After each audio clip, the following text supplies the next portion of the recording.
పనిచేసేవాడు ఇంపల నాకు శ్రద్ధగా పనిచేసేవాడు ఐశ్వర్యవంతుడవుతాడు. హల్లెలూయా. సోమరి పచ్చు ఉంటాడు.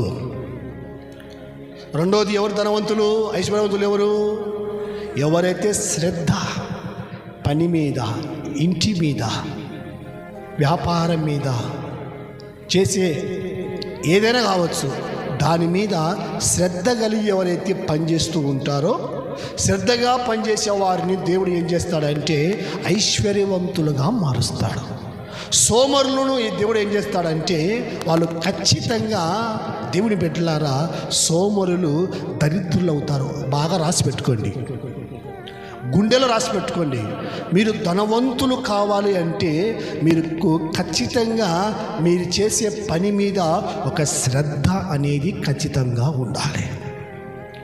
బైబిల్లో రాబడి ఉంది, దేవుని యొక్క బిడ్డలారా జ్ఞానవంతుడు, జ్ఞానవంతురాలు, నీతిమంతుడు, బుద్ధిమంతులు తన పిల్లలను ఏం చేస్తారంటే ఆస్తికర్తలుగా, ధనవంతులుగా మారుస్తారు. గట్టిగా చప్పలు కొట్టండి. హల్లెలూయా. జ్ఞానం కలిగిన వారు, తెలివి కలిగిన వారు, నీతిమంతులు, పరిశుద్ధులు, దేవుని పిల్లలని వంటి వారు ఏం చేస్తారంటే వారి పిల్లలు ఏం చేస్తారంట? ధనవంతులుగా మారుస్తారంట. ఈనాడు ఎన్ని కుటుంబాలలో దరిద్రము పాకిపోతుంది. ఎంతమంది పిల్లలు తన తల్లిదండ్రులు తన పిల్లలకు సింపిరి గుడ్డలు ఎంతమంది తీసుకొస్తున్నారు.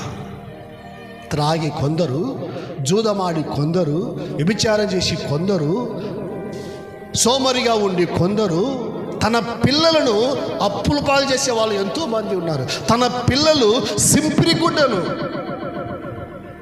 కారణం ఏంటి అంటే దేవుని యొక్క బిడ్డలారా, ఒకటి పాపము, రెండోది సోమరితనము, మూడవది దేవుని మాటకు విధేయత లేక జీవించడం.